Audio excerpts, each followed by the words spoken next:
خاتم الأنبياء محمد المصطفى وعلى آله المجتبى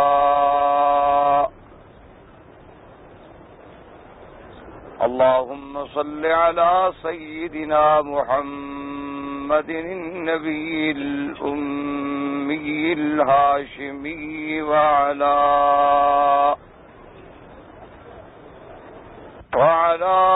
آله وأصحابه البررة الكرام وعلى صائر الأنبياء والمرسلين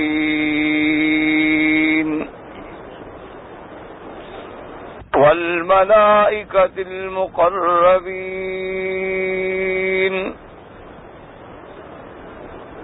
أما بعد فقد قال الله تبارك وتعالى في القرآن المجيد والفرقان الحميد: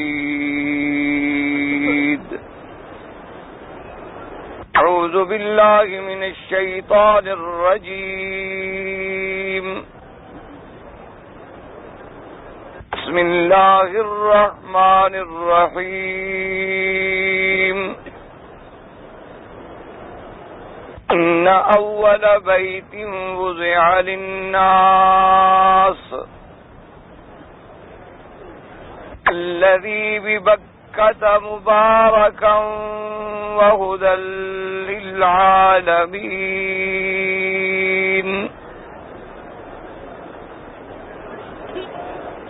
فيه آيات بينات ومقام إبراهيم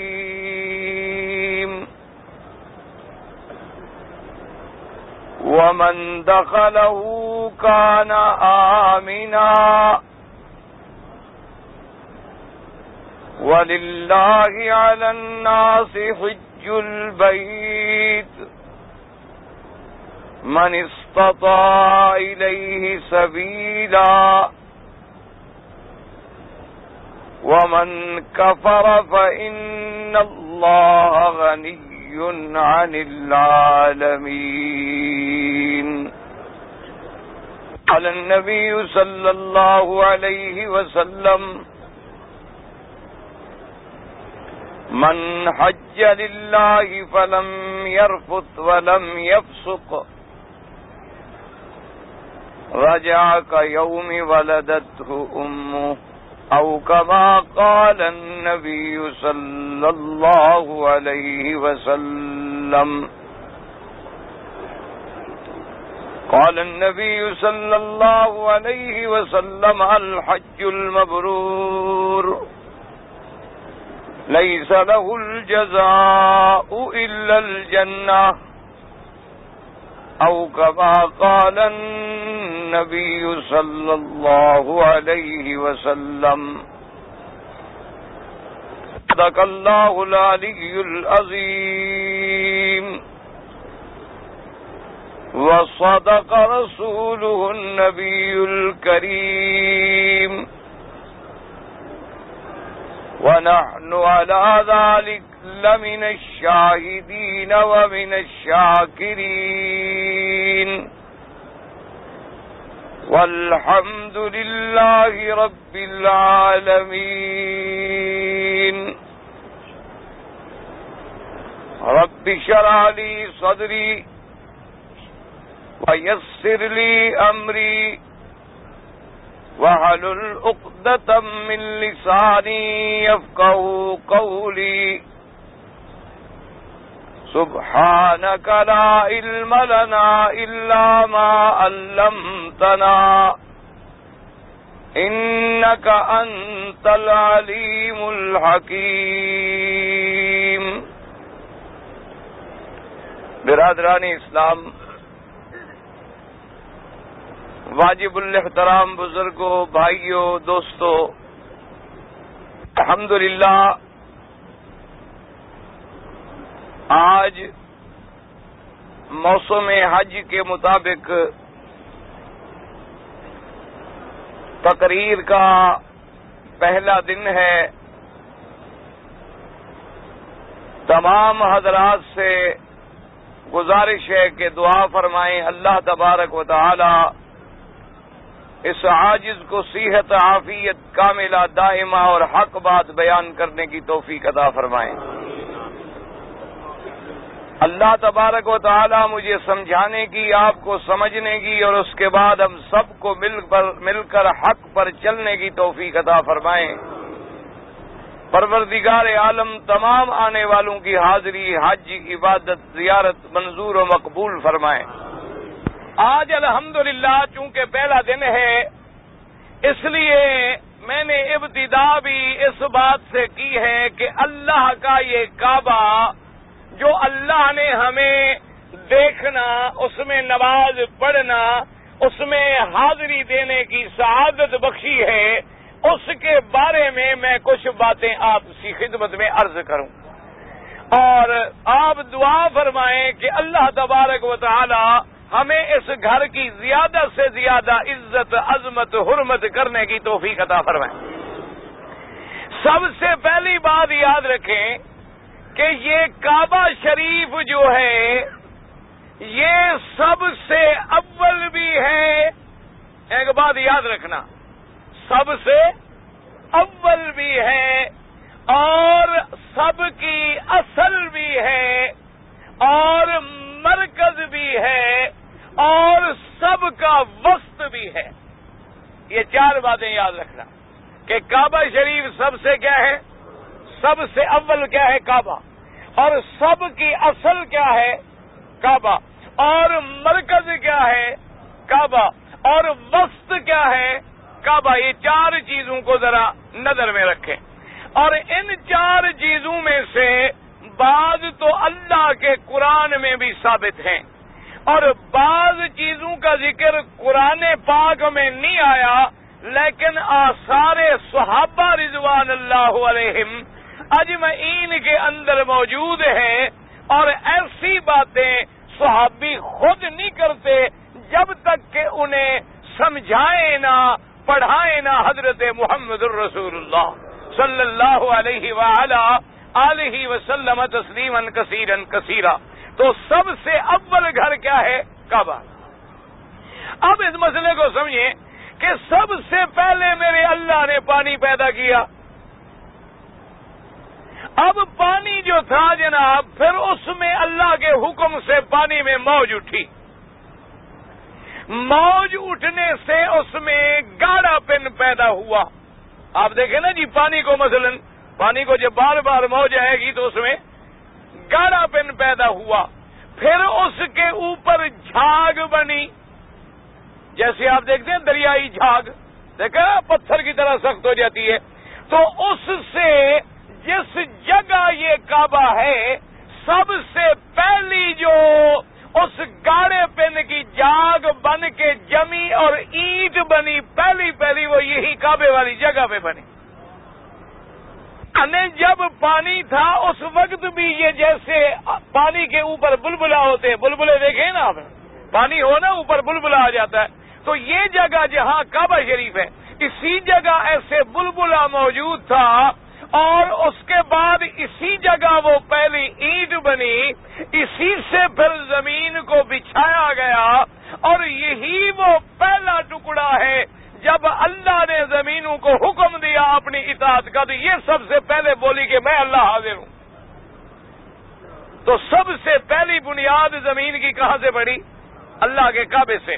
اور سب سے پہلی تعمیر کس گھر کی ہوئی؟ اللہ کے کعبے کی. اور تعمیر کس نے کی؟ اللہ کے کعبے کی تعمیر کس نے کی؟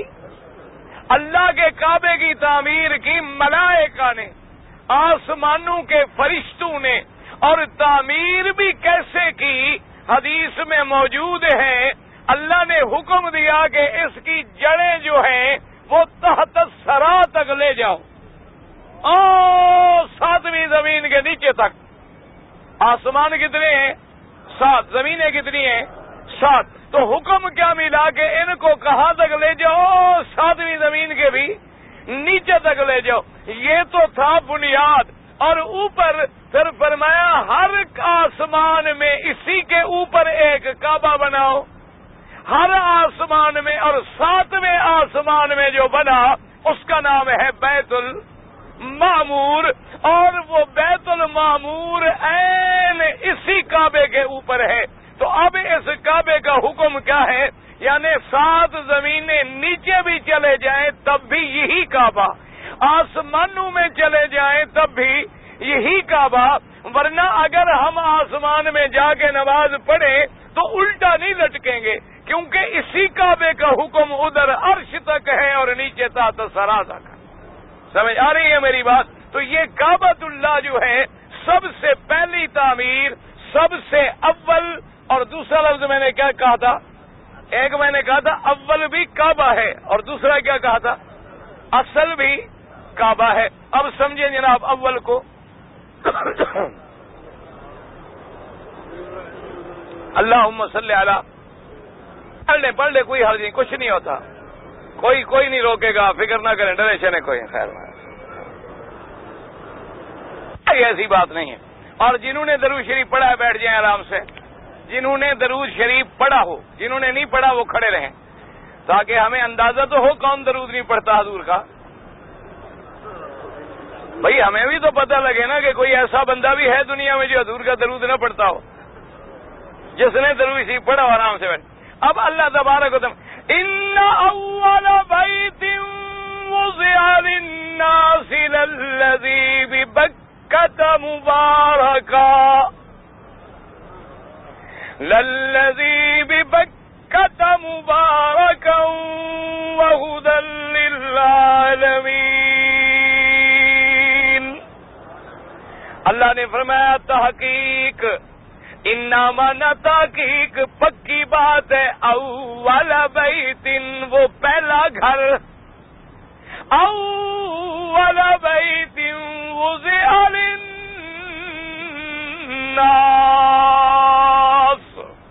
فرمایا جو بنایا گیا لوگوں کے لیے. اب میرے اللہ کا کرم دیکھیں کہ اللہ اگر فرما دیتے کہ میرا پہلا گھر نبیوں کے لیے ہے، رسولوں کے لیے ہے، صالحین کے لیے ہے، اولیاء اللہ کے لیے ہے، نیک بندوں کے لیے ہے، تو میرے جیسے بد کردار یہاں کیسے آتے؟ فرمایا نانا میں بھی سب کا رب ہوں، میرا گھر بھی سب کے لیے ہے. فرمایا میری صفت ہے رب الناس ملک الناس الہ الناس.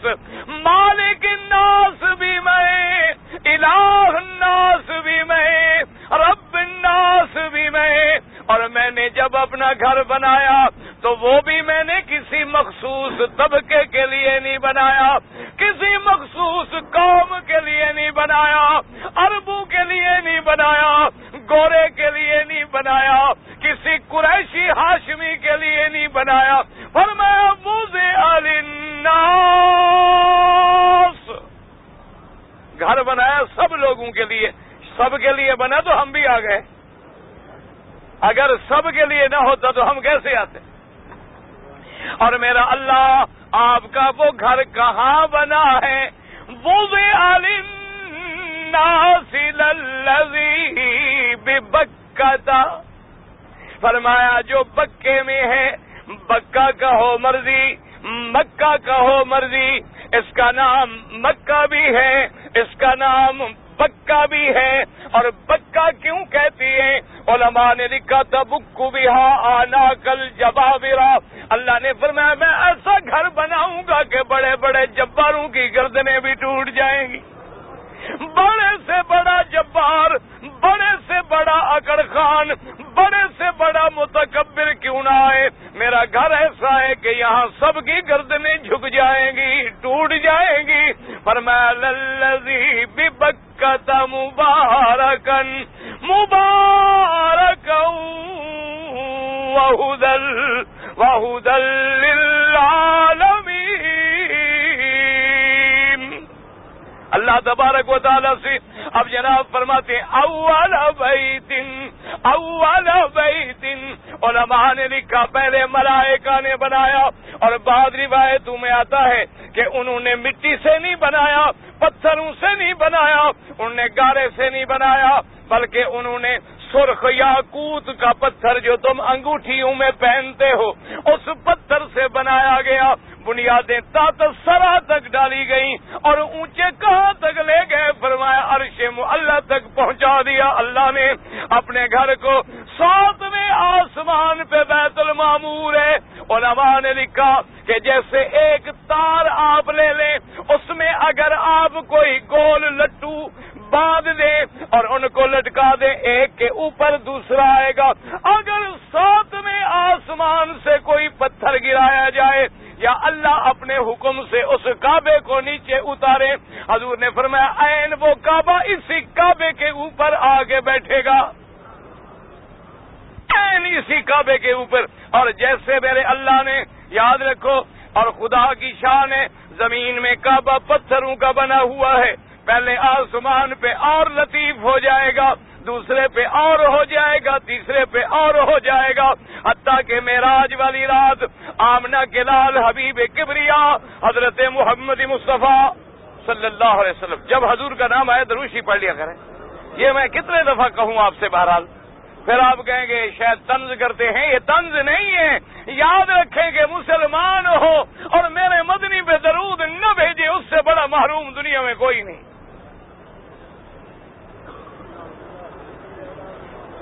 بلا وجہ دعا کرو، لوگ جھگڑے میں پڑ گئے، بدعات میں کھو گئے، خرافات میں الجھ گئے، ورنہ ایمان سے کہو وہ بندہ مومن ہو سکتا ہے، مسلمان ہو سکتا ہے جو میرے مدنی پہ درود نہ پڑھتا ہو؟ یہ کوئی بات ہے؟ سوال ہی پیدا نہیں ہو سکتا۔ جب درود کا حکم میرے اللہ نے دیا ہو، جب درود کا حکم قرآن میں ہو، جب درود پڑھنے کا حکم فرمان رسول پاک میں ہو، جب درود پڑھنے کا حکم حدیث پاک میں ہو، جب درود ہماری ہر نماز میں ہو، فرض پڑھیں درود ہے، سنت پڑھیں درود ہے، نفل پڑھیں درود ہے، 2 رکعت طواف کے پڑھیں درود ہے، وتر پڑھیں درود ہے، تہجد پڑھیں درود ہے، مسجد میں داخل ہوں درود ہے، مسجد سے نکلیں درود ہے، درود کا کوئی منکر نہیں ہے، اللہ کا کعبہ ہمارے سامنے ہے، اگر جھگڑا ہے تو تیرے بدعات کا جھگڑا ہے، اللہ کے نبی کے درود کا کوئی جھگڑا نہیں۔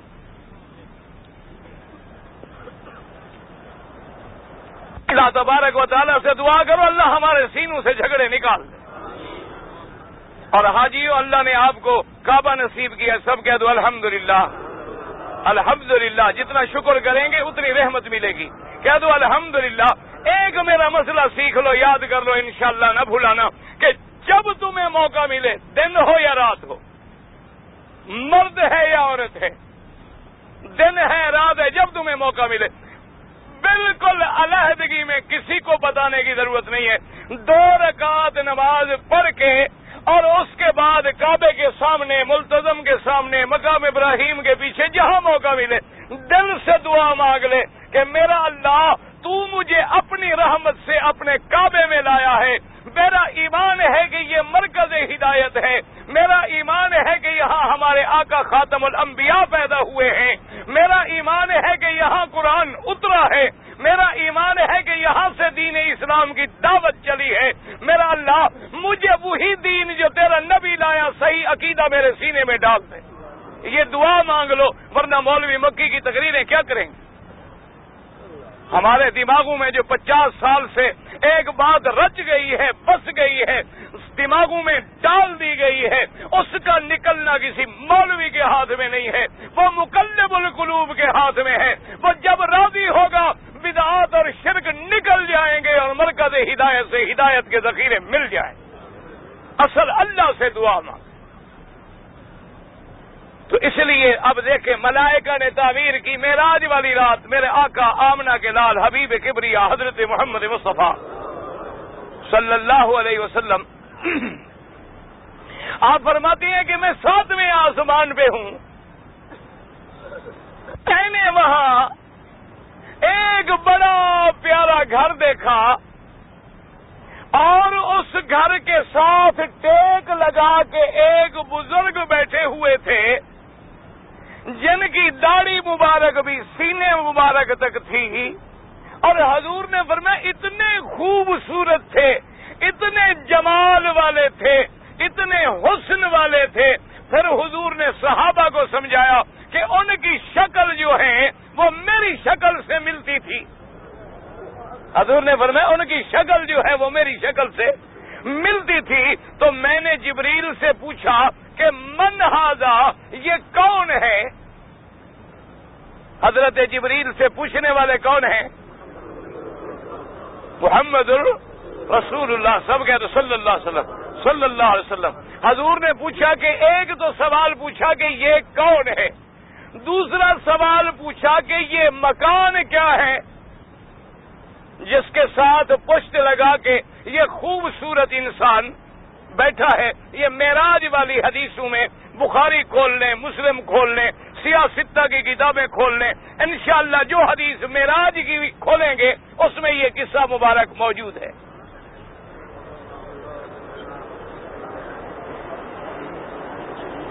اب اندازہ کریں جناب، اسی سے ساتھ ساتھ مسئلے سمجھتے جائیں کہ اللہ نے اتنا اونچا کر دیا ہے، اتنی بلندیوں پہ پہنچا دیا ہے کہ آمنہ کا لال فرش مکہ پہ پیدا ہونے والا آسمانوں کی سیر کر رہا ہے، جنت کی سیر کر رہا ہے، لیکن علم اتنی ہے جتنی اللہ نے دیا ہے۔ جو اللہ نے نہیں دیا وہ علم نہیں، مدنی پوچھ رہا ہے یہ کون ہے؟ عالم الغیب پوچھتا ہے کون ہے؟ اللہ تبارک و تعالیٰ نے بھی کبھی پوچھا ہے کہ میرا بندہ کون ہے؟ اب جناب حضور کو بتلانے والے کون ہیں؟ جبریل نے کہا ھذا ابوک ابراہیم۔ انہوں نے کہا حضور یہ تو آپ کے ابا ہیں ابراہیم علیہ السلام۔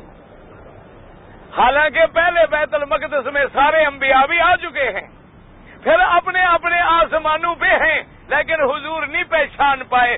اور انہوں نے کہا یہ جو کوٹھا مبارک ہے یہ کعبہ ہے آسمان میں، اللہ کے فرشتے اس کعبے کا طواف کرتے ہیں، اور پشت لگا کے بیٹھے کون ہے؟ سیدنا ابراہیم۔ اسی سے علماء نے مسئلہ نکالا کہ اگر عالم درس دیتے ہوئے یا پڑھاتے ہوئے یا نماز کے بعد یا تقریر میں کعبے کی طرف پشت کر لے تو کوئی حرج نہیں، اگر پشت جائز نہ ہوتی تو سیدنا ابراہیم علیہ السلام کبھی ٹیک لگا کے پشت لگا کے اللہ کے کعبے بیت المعمور کے ساتھ نہ بیٹھ۔ سمجھ آ رہی ہے بات؟ تو وہ بیت حضور نے فرمایا میں نے دیکھا کہ وہ گھر جو اللہ نے آسمانوں میں بنایا ہے اگر اتارا جائے تو سیدھا کہاں بیٹھے گا؟ اسی کعبے کے اوپر بیٹھے گا۔ تو اب جناب اول بیت پہلے بنایا ملائکہ نے، ابھی تو آدم پیدا بھی نہیں ہوئے۔ پھر جب آدم علیہ السلام پیدا ہوئے پھر بنایا حضرت آدم نے۔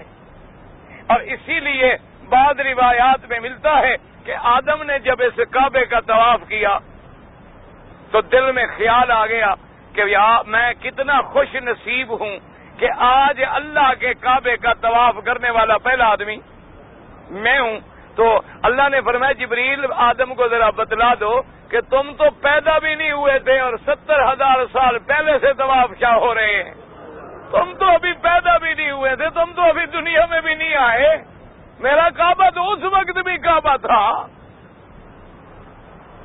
پھر آدم علیہ السلام نے بنایا، آدم کے بعد بنایا شیس علیہ السلام نے۔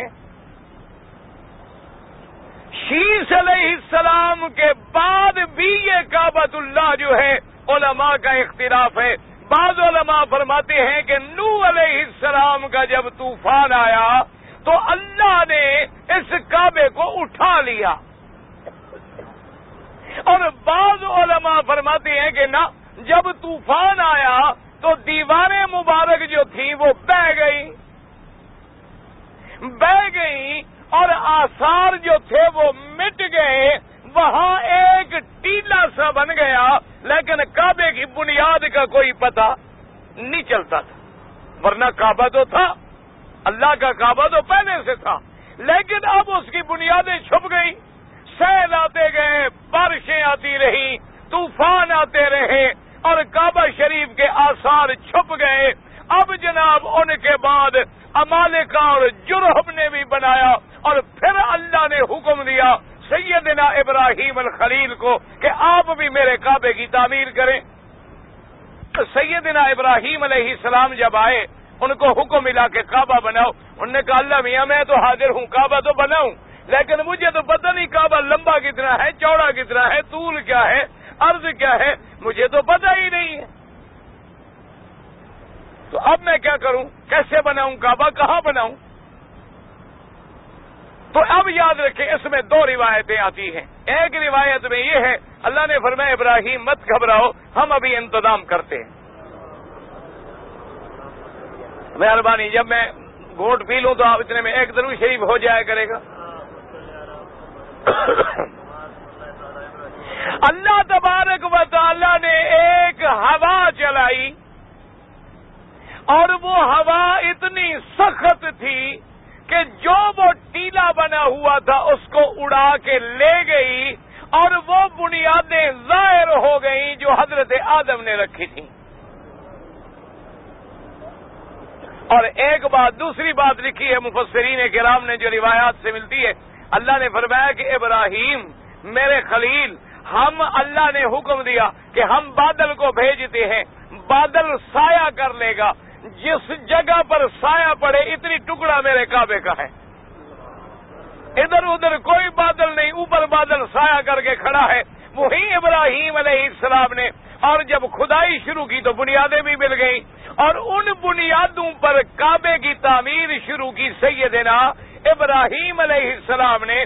30 ہاتھ چوڑا اور 7 ہاتھ اونچا، اور یہ حتیم کا جو حصہ ہے یہ بھی کعبے کے اندر، اور کعبے کی چھت نہیں ڈالی سیدنا ابراہیم نے، بلکہ بغیر چھت کے رکھا، اور کعبے کے درمیان میں ایک گڑھا سا بنا دیا، وہ تھا خزانہ بیت اللہ کا، کہ اگر کوئی ہدیہ کرتا تھا تو اسی میں اس کو ڈال دیتے تھے۔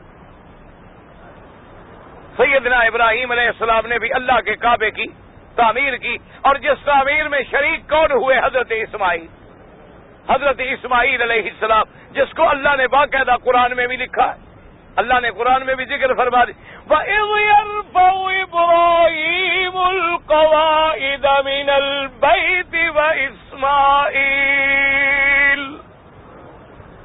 رَبَّنَا تَقَبَّلْ مِنَّا إِنَّكَ أَنْتَ السَّمِيعُ الْعَلِيمُ۔ اللہ نے فرمایا جب اٹھا رہے تھے بنیادیں میرے گھر کی، کون؟ ابراہیم اور اسماعیل۔ واہ میرا رب کریم، جس گھر کو بھی اللہ نے شرف دیا ہے اس کی بنیادیں اٹھانے والے بھی اللہ کے نبی ہیں۔ مسجد اقصی کو شرف ملا، بیت المقدس کو شرف ملا، بنانے والے کون ہیں؟ حضرت داؤد علیہ السلام، حضرت سلیمان علیہ السلام۔ اللہ نے کعبے کو شرف بخشا تو بنانے والے کون ہیں؟ آدم علیہ السلام، شیس علیہ السلام، ابراہیم علیہ السلام، اسماعیل علیہ السلام۔ اور جب پاک مدینے کو شرف بخشا تو بنانے والے کون ہیں؟ محمد عربی صلی اللہ علیہ وسلم۔ اللہ نے جن جن مقام کو شرف دیا ہے ان کے بنانے والے بھی تو پھر شرف والے ہیں نا، کہ جب گھر شرف والا ہے، وہ جگہ شرف والی ہے، وہ شہر شرف والا ہے۔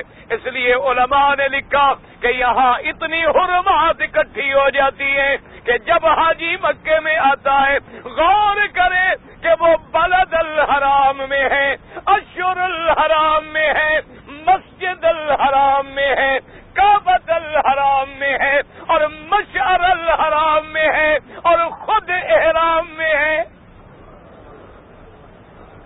کتنی حرمات کٹھی ہو رہی ہے اللہ کے گھر کی، کہ اب آپ حاجی آ رہے ہیں نا جی احرام باندھے ہوئے، تو اب کون سے مہینے؟ حج کے مہینے شروع ہو گئے کہ نہیں ہو گئے؟ تو یہ حج کے مہینے اشہر الحرام ہے کہ نہیں؟ حرام مانا یاد رکھو، حرام کا کیا مانا؟ ایک حرام ہوتا ہے یعنی پلید ہے، حرام ہے، ایک حرام ہے حرمت سے، عزت والے مہینے، حرمت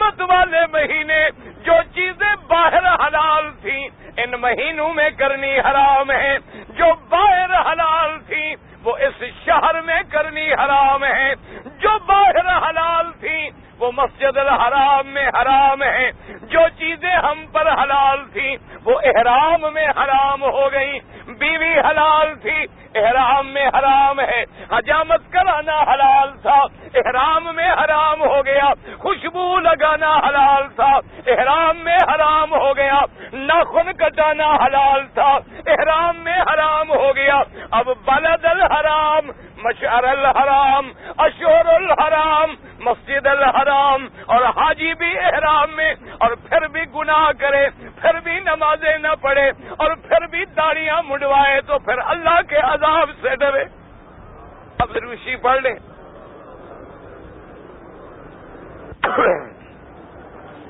میں نے کل کیا عرض کیا تھا کہ یہ اللہ کا گھر جو ہے یہ اول بھی ہے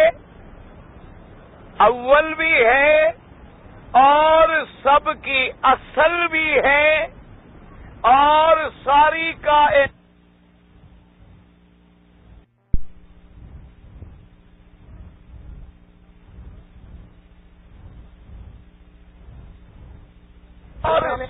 کائنات کا مرکز بھی ہے اور ساری دنیا کا وسط بھی ہے۔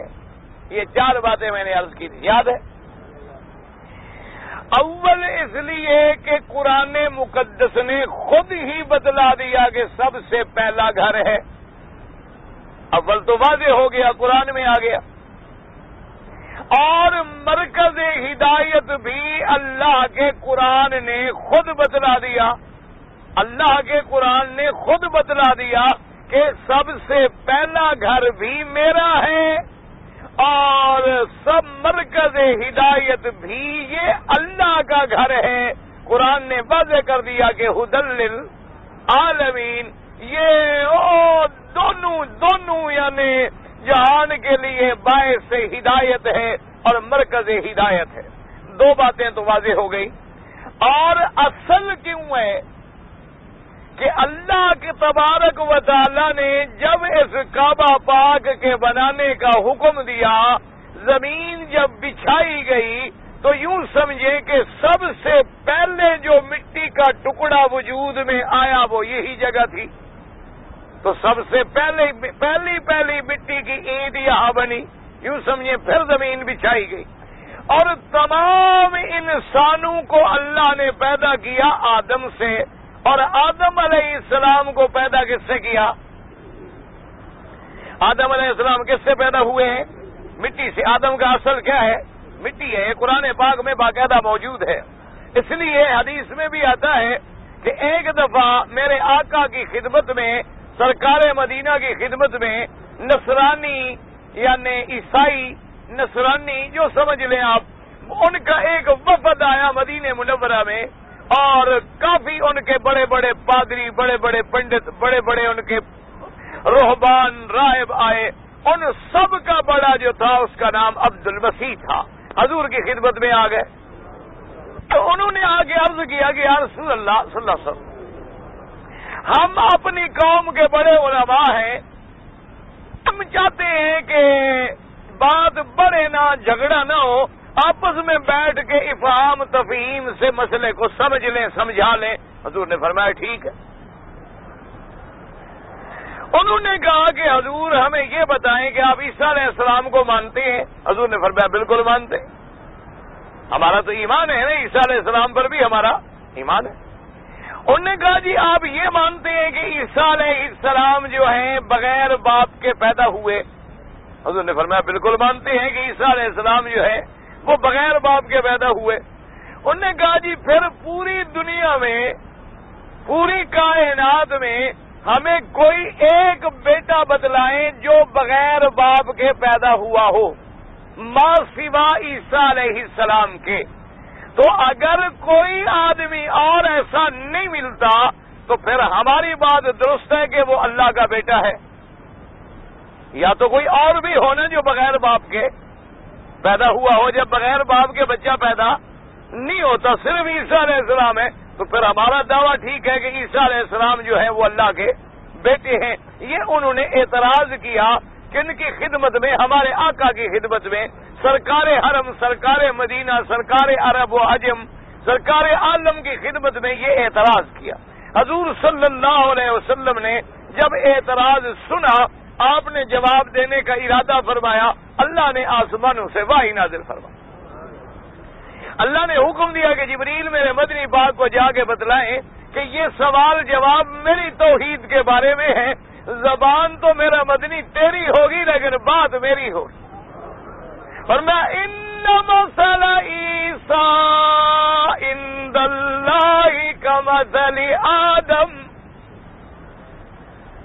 خلقه من تراب ثم قال له كن فيكون۔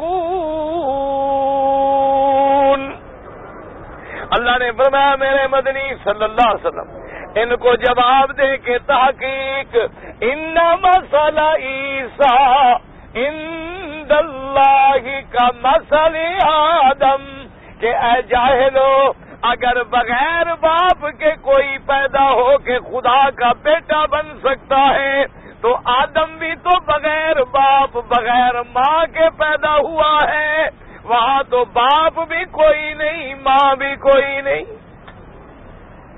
تو آدم کا جیسے پیدا کرنا اللہ کے لیے مشکل نہیں، عیسیٰ کا پیدا کرنا بھی مشکل نہیں۔ آدم کو کس سے پیدا کیا؟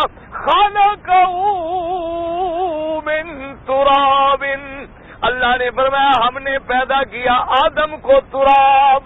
تراب ماننا، تراب کس کو کہتے ہیں؟ حضرت علی کی کنیت تھی نا، ابھی تراب حضرت علی کی کنیت تھی، اور یہ کنیت بھی حضور نے رکھی تھی۔ حضور صلی اللہ علیہ وسلم نے لاڈ سے پیار سے، حضرت علی سوئے ہوئے تھے اصل میں مسجد میں، اور آپ کا سر مبارک مٹی پہ تھا، تو حضور نے مٹی بھی جھاڑی اور فرمایا کم کم اٹھو اٹھو بھی تراب، مٹی کے باپ اٹھو۔ تو حضرت علی کی اصل کنیت جو تھی وہ ابوالحسن تھی، یعنی آپ کے بڑے بیٹے حضرت حسن ہیں، تو کنیت آپ کی بڑے بیٹے کے نام سے تھی۔ لیکن جب حضور نے کنیت رکھ دی ابھی تراب، تو حضرت علی نے فرمایا کہ میں وہ کنیت چھوڑ دیتا ہوں، اس کنیت کو میں پسند کرتا ہوں الذی کنا بی رسول اللہ، جو کنیت میری حضور محمد مصطفیٰ نے رکھی ہے۔ تو تراب کا معنی کیا ہوتا ہے؟ مٹی ہوتا ہے۔ تو اللہ نے آدم کو کس سے پیدا کیا؟ اچھا آپ کعبہ شریف میں بیٹھے ہیں، یہ آیت میں نے جو پڑھی ہے یہ قرآن میں ہے ماشاءاللہ۔ تو خلقہ من تراب کہ من نور، ہاں جی نا، کعبے میں بات کرو سچی۔ ہم نے مرنا ہے اور اللہ کے دربار میں جانا ہے، خدا کے گھر میں تم بھی بیٹھے ہو میں بھی بیٹھا ہوں، پھر قیامت میں نہ کہنا کہ مسئلہ ہمیں سمجھ نہیں آیا، قیامت میں یہ عذر نہ کرنا۔ سوال ہے اگر اللہ نے آدم کو پیدا کیا نورن، تو پڑھو خلقہ من نورن، نہیں پیدا کیا، کس سے پیدا کیا؟ تو مٹی سے پیدا کرنے میں آدم علیہ السلام کی توہین ہو گئی، ہاں جی، یعنی مٹی سے کوئی چیز بنائی جائے تو اس کی توہین ہو جاتی ہے۔ کعبہ شریف کس سے بنا ہوا ہے؟ کعبے کا حج کرنے آئے ہو، یہ کس سے بنا ہوا ہے؟ پتھر ہے، پتھر ہے، پہاڑ ہے، اور کیا ہے؟ پتھر پہاڑی پتھر ہی لگا ہوا ہے نا، تو پتھر لگنے سے کعبے کی شان میں کمی آ گئی۔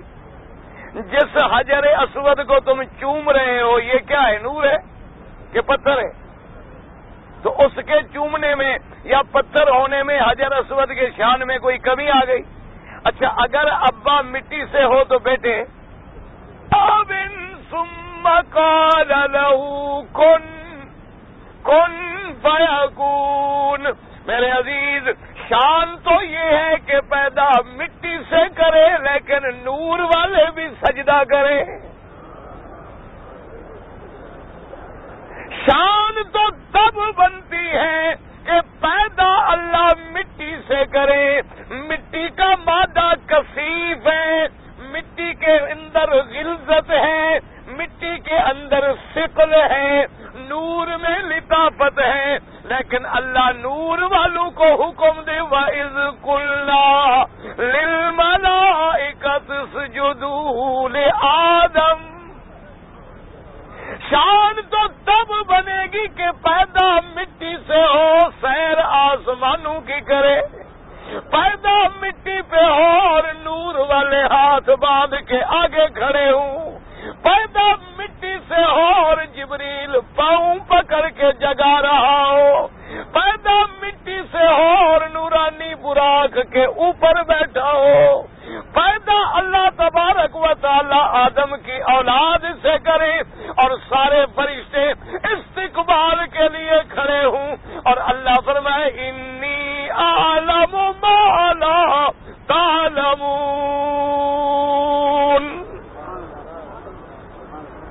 اس لیے خدا کے لیے مسئلوں کو سمجھا کریں، لوگوں نے الجھا دیا ہے اور قوم مشکل میں آ گئی ہے۔ اللہ تبارک و تعالی رحمت فرمائے، عقیدہ صاف کریں اور یاد رکھو اللہ کے کعبے میں بیٹھ کے میں ڈنکے کی چوٹ کہتا ہوں کہ اگر عقیدے میں شرک ہے 1,00,000 حج کرو، 1 کروڑ طواف کرو، تھیلے کا فائدہ نہیں ہوگا جب تک عقیدہ توحید پہ نہیں آئے گا، نہ حج قبول ہوگا نہ عبادت منظور ہوگا۔ سیدھی بات ہے اور کھلی بات ہے۔ اللہ تبارک و تعالیٰ کی شان دیکھیں۔ اب جناب آدم کو بھی مٹی سے، اور حضور نے فرمایا کلکم بنو آدم، اللہ نے فرمایا خلقہ من تراب، یہ اللہ کا فرمان۔ اب میرے مدنی کا فرمان سنیں، جب حضور کا نام ہے درود شریف، اللہ نے فرمایا مٹی سے پیدا کیا، اب حضور کا فرمان سنیں صلی اللہ علیہ وسلم، فرمایا کلکم بنو آدم، فرمایا تم سب آدم کے بیٹے ہو، وآدم من تراب، اور آدم جو ہے اس کو اللہ نے مٹی سے پیدا کیا۔ تو میں نے کیا کہا تھا، کعبہ اول بھی ہے، کعبہ اصل بھی ہے۔ اول تو ہے کہ اول بیت وضع للناس، اول تو وہاں سے اصل کیسے ہوا کہ سب سے پہلی مٹی کہاں بنی تھی، کعبے کی، اور آدم کو پیدا کیا گیا مٹی سے، آدم کی اولاد کو بھی پیدا کیا گیا مٹی سے، تو اصل مٹی یہاں سے شروع ہوئی، تو ہمارا اصل بھی اصل ہے یہی کہ نہیں؟ اچھا خدا کی قدرت ہے، ہر جنس کو جنس سے تعلق ہوتا ہے کہ نہیں ہوتا؟ جنس دیکھو نا جی، بیٹے کو باپ سے، باپ کو بیٹے سے، بھائی کو بھائی سے، بھائی کو بہنوں سے، بہنوں کو بھائیوں سے ایک تعلق ہوتا ہے، کشش ہوتی ہے۔ اللہ نے چونکہ ساری مخلوق کی اصل بھی مٹی کو رکھا اور پہلی اصل مٹی کی پیدا بھی یہاں سے فرمائی، اس لیے ساری دنیا کے دلوں میں اللہ نے کعبے کا ایک مقام پیدا کیا کہ چاہے یہودی ہیں، چاہے نصرانی ہیں، چاہے مکے کے مشرک ہیں، چاہے کسی مذہب سے تعلق رکھتے ہیں، لیکن دل میں کعبے سے ایک پیار ضروری ہے، کیونکہ اصل ہے نا۔ اصل سے فرق یہ ہے کہ وہ کافر ہو گئے، ان کو کعبے کی سمجھ نہ آئی، اللہ نے ہمیں مسلمان کر دیا تو الحمدللہ ثم الحمدللہ ہمیں کعبے کی سمجھ آ گئی۔ اس لیے فرمایا اول بھی کعبہ ہے اور اصل بھی کعبہ ہے، اور مرکز فرمایا للذی ببکۃ مبارکا، للذی ببکۃ مبارکا وہدی للعالمین، فرمایا جو بکہ میں ہے برکت والا مبارکن، جس کی برکتیں ظاہری بھی ہیں، جس کی برکتیں معنوی بھی ہیں، جس کی برکتیں باطنی بھی ہیں، جس کی برکتیں دنیا میں بھی ہیں اور جس کی برکتیں آخرت میں بھی ہیں۔ اللہ نے فرمایا مبارکم وہدی للعالمین، اور ہدایت کا بھی مرکز ہے۔ اس لیے علماء نے لکھا اگر کوئی بندہ حج پہ آئے اور کعبے میں آئے، طواف کرے، حج کرے اور واپس جا کے اس میں کوئی تبدیلی نہ آئے، تو فرمایا یہ سمجھو کہ وہ کھوٹا ہو گیا ہے، کیونکہ مرکز ہدایت میں بھی ہدایت نہ ملے تو کہاں ملے گی بھئی؟ جو ہدایت کا مرکز ہے اور جو اصل ہے اور جو وسط ہے، ساری دنیا کا سینٹر ہے۔ اور یاد رکھو آپ پرکار رکھتے ہیں، آپ نے کوئی دائرہ بنانا ہو نا، پرکار رکھیں گے نا، پہلے پرکار رکھ کے تو پھر اس کو گھمائیں گے۔ پہلے جب تک مرکز نہ بنے تو دائرہ تو بن ہی نہیں سکتا، مرکز بنے گا تو دائرہ بنے گا۔ مرکز بنے گا تو باری دنیا کا دائرہ بھی قائم ہوگا. اور اس لیے غور کریں، میں نے کئی دفعہ سوچا اللہ تبارک و تعالیٰ نے کعبے کو وسط میں رکھا، اور وجہ کیا ہے؟ ہمیشہ اصولی بات یاد رکھیں، آپ نے اگر کسی گھر میں روشنی کرنی ہو تو ایک کونے میں لیمپ رکھیں تو ایک کونے میں روشنی ہوگی، دوسرے میں نہیں ہوگی. اچھا دوسرے کونے میں رکھیں تو ایک طرف آئے گی، دوسری طرف نہیں آئے گی. شرق میں رکھیں، اگر اس کو کمرے کے درمیان میں آپ رکھیں تو چاروں طرف روشنی برابر پھیلے گی. اللہ نے مرکزی ہدایت کو بھی ساری کائنات کے وسط میں رکھ دیا تاکہ میرے کعبے کی ہدایت کے چشمے، ہدایت کے نعرے جب چلے تو ساری دنیا کو پہنچے. اور پھر اسی پہ غور کرو، یہی وجہ ہے شاید میرے اللہ کی حکمتوں میں کہ کعبے کو دنیا کے سینٹر میں رکھا، اور سب سے افضل، سب سے اجمل، سب سے اشرف نبی پیدا کیا تو مکے میں پیدا کیا. کعبے کا نور ہدایت بھی ساری دنیا کو پہنچے، میرے مدنی کا نور نبوت بھی ساری دنیا کو پہنچے تاکہ وسط میں رکھیں، پوری دنیا منور ہو جائے. اگر ایک جگہ ایک ملک میں پیدا کر دیتے، کعبہ شریف کو کسی شرق میں بنا دیتے، غرب میں بنا دیتے، شمال میں بنا دیتے، جنوب میں بنا دیتے، تو باقی دنیا تو آتے آتے مر جاتی بیچاری. اللہ نے فرمایا ہم نے ایسے مقام پہ رکھ دیا ہے. اس لیے حضرت ابن عباس رضی اللہ تعالیٰ عنہ فرماتے تھے کہ مکے والوں تم بڑے خوش قسمت ہو کہ تمہیں اللہ نے ایسا گھر دیا ہے جو ساری دنیا کے سینٹر اور مرکز میں ہے. اور اسی طرح دیکھیں کہ جب تک کعبہ ہے اس وقت تک دنیا ہے،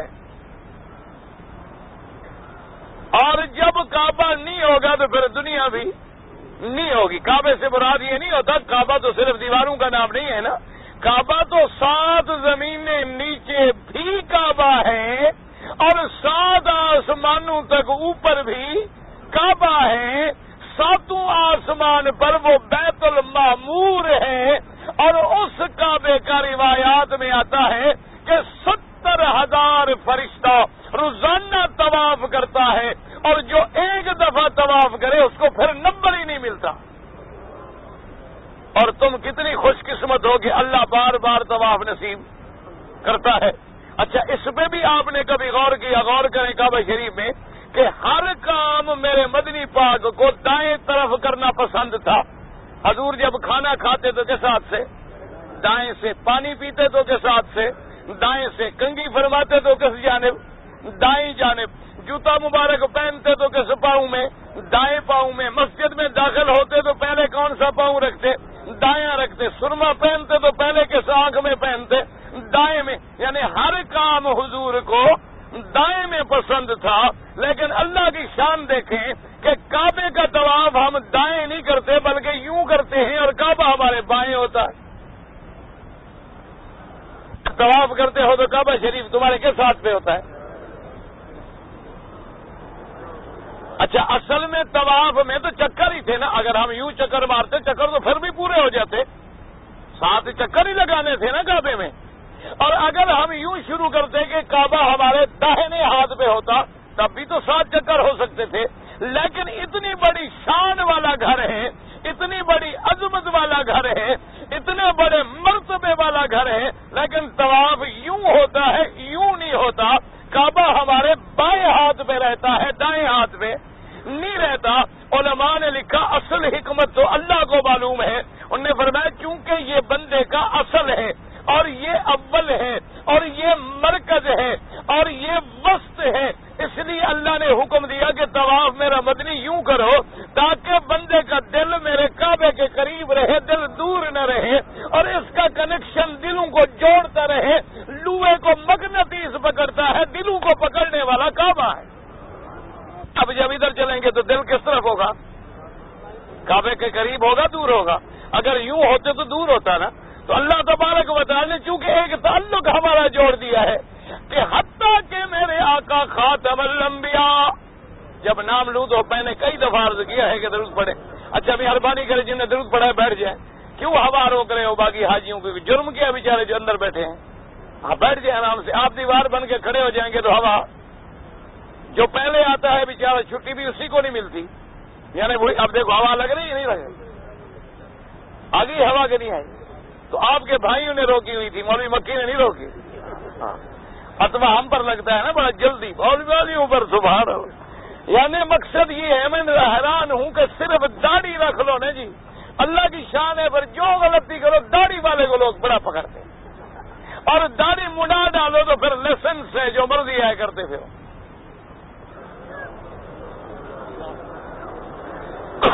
کوئی بات کرے کہ جی منہ پہ داڑھی ہے، حیا نہیں آندی، شرم نہیں آندا، تو بھئی حیا شرم تو سب کو آنی چاہیے، جن کی داڑھی نہ ہو ان کو حیا نہیں آنی چاہیے۔ اگر حیا اور شرم ضروری ہے، سب کے لیے ضروری ہے، صرف داڑھی والے کے لیے ضروری ہے؟ اگر ادب ضروری ہے تو سب کے لیے ضروری ہے یا داڑھی والوں کے لیے صرف ضروری ہے؟ تو اس لیے ہمیشہ یاد رکھیں۔ بہرحال تو اب دیکھیں اللہ پاک کے کعبے میں میں عرض کر رہا تھا کہ کتنا دلوں سے تعلق ہے کہ آمنہ کے لال حبیب کبریا حضرت محمد رسول اللہ صلی اللہ علیہ وسلم جب ہجرت کے لیے تشریف لے گئے، بڑا لمبا واقعہ ہے، زندگی رہی تو عرض کریں گے۔ حضور جب ہجرت کے لیے گئے تو دشمنوں کے ڈر سے میرے مدنی پاک نے وہ راستہ نہیں لیا جو عام مدینے کا راستہ تھا، بلکہ پہاڑوں میں اور غاروں میں اور چھپ کے اور ایسے طریقے سے ایسے راستے سے تشریف لے گئے کہ دشمنوں کو پتہ نہ چلا۔ حضور صلی اللہ علیہ وسلم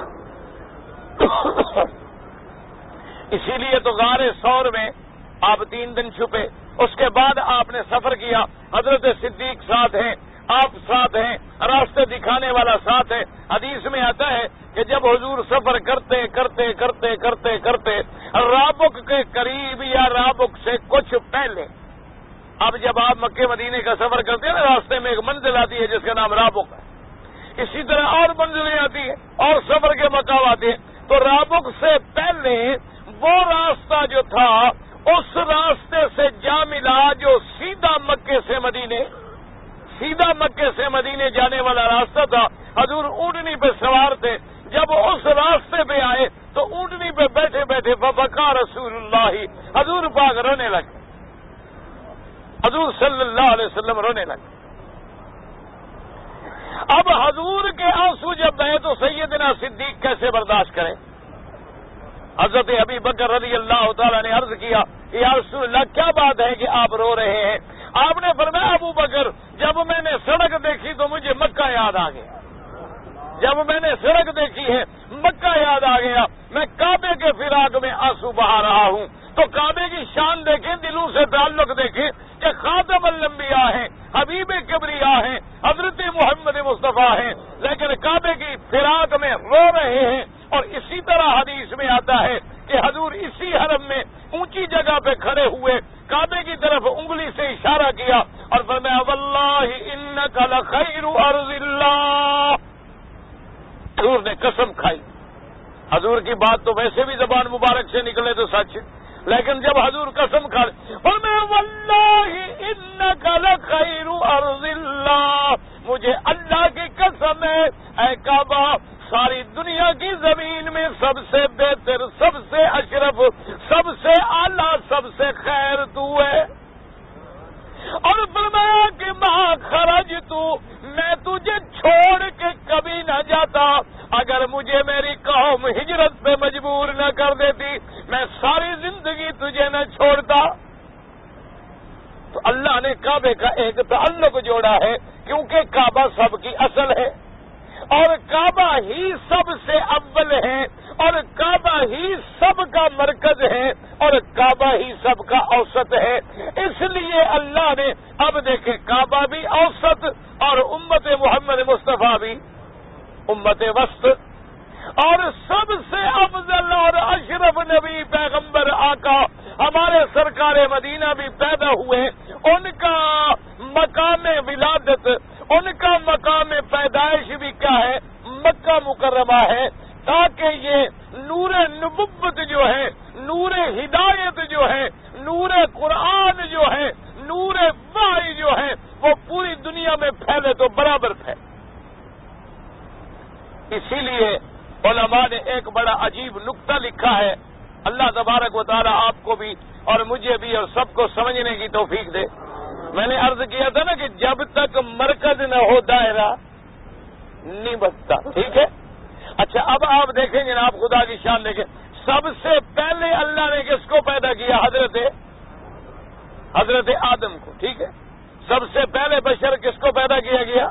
آدم علیہ السلام کو. جب آدم پیدا کیے گئے تو نہ ماں ہے نہ باپ ہے. اچھا, اور سب سے بنو اسرائیل کے آخری پیغمبر جو ہیں وہ کون ہے؟ حضرت عیسیٰ علیہ السلام. حضرت عیسیٰ علیہ السلام یعنی اس وقت آدم کو پیدا کیا, ماں بھی نہیں اور باپ بھی نہیں. پھر آدم سے پیدا کیا کس کو؟ حوا کو. بی بی حوا. بی بی حوا کو حوا کیوں کہتے ہیں؟ حوا ہائی سے ہے کہ بی بی حوا کو زندہ آدم سے پیدا کیا, اس لیے بی بی کا نام بھی پڑ گیا حوا, کہ زندہ انسان سے پیدا کی گئی. اور حضور نے فرمایا کہ آدم علیہ السلام کے بائیں پسلی سے پیدا کی گئی, یعنی بی بی حوا بھی دائیں پسلی سے نہیں پیدا ہوئی. کہاں سے پیدا ہوئی؟ بائیں پسلی سے.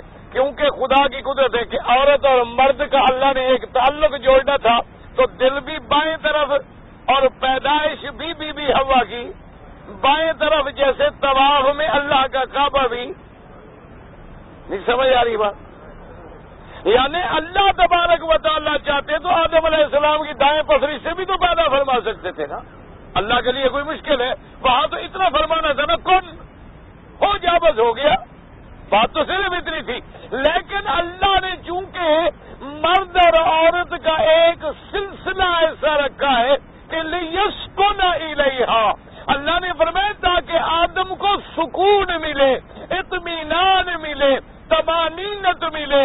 تو ایک انس جو ہے اس انس میں حکمت تھی, ان کو پیدا کیا. اب دیکھیں صرف ایک مرد ہے اور عورت ہے, یا آدم ہے یا حوا ہے.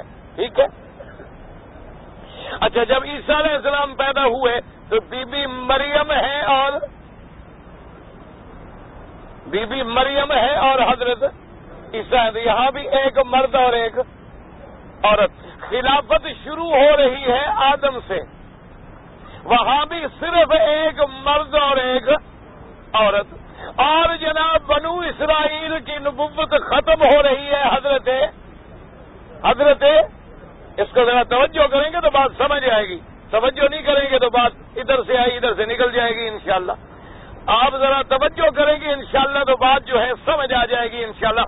اور سمجھ آئے گی تو پھر ہی فائدہ ہوگا, سمجھ نہ آئے تو فائدہ کیا ہوگا؟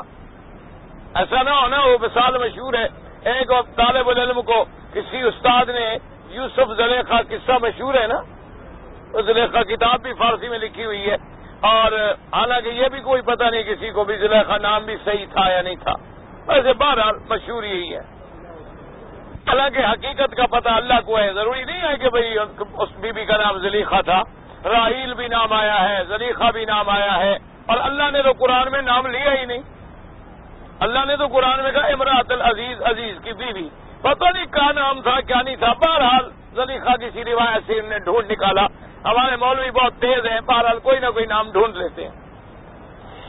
بہرحال اللہ نے بھی نہیں بتلایا, حضور نے بھی نہیں بتلایا, اللہ پاک نے قرآن میں نہیں بتلایا, حضور پاک نے بھی زلیخا کا نام نہیں بتلایا, لیکن انہوں نے کتابیں لکھ ڈالی ہیں ماشاءاللہ.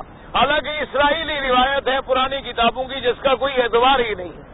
بہرحال کوئی نام بھی تھا, لیکن مسئلہ یہ سمجھیں کہ ابتدا میں بھی آدم اور حوا ہے, یہ دونوں نام ثابت ہیں. آدم کا بھی ثابت ہے قرآن میں, یا آدم اسکن انت وزوجک الجنہ. اللہ نے فرمایا آدم تم بھی اور تمہاری بیوی بھی کہاں ٹھہرو. اچھا اب دیکھو پہلے قرآن میں غور کرو تو قرآن سمجھ آئے. اللہ نے کیا حکم دیا تھا کہ جنت میں جاؤ, فَكُلَا مِنْهَا, جنت کے پھلوں سے تم دونوں کھاؤ پیو. اچھا اور کیا حکم دیا تھا؟ یہ تو حکم ہے کھانے کا, ایک روکا تھا لَا تَقْرَبَا, اور اس درخت کے قریب بھی تم, یہاں بھی جب تصریح کا سکھا ہے لَا تَقْرَبَا, تم دونوں اس درخت کے قریب نہ جانا. کولا کھاؤ پیو, یہ بھی تصریح کا سکھا ہے. لیکن جب ٹھہرنے کا حکم دیا تو کیا فرمایا اسکن, یہ نہیں فرمایا اس کو نہ تم دونوں ٹھہرو، فرمایا جیسے فرمایا تھا کولا اور ادھر فرمایا تھا لا تقرب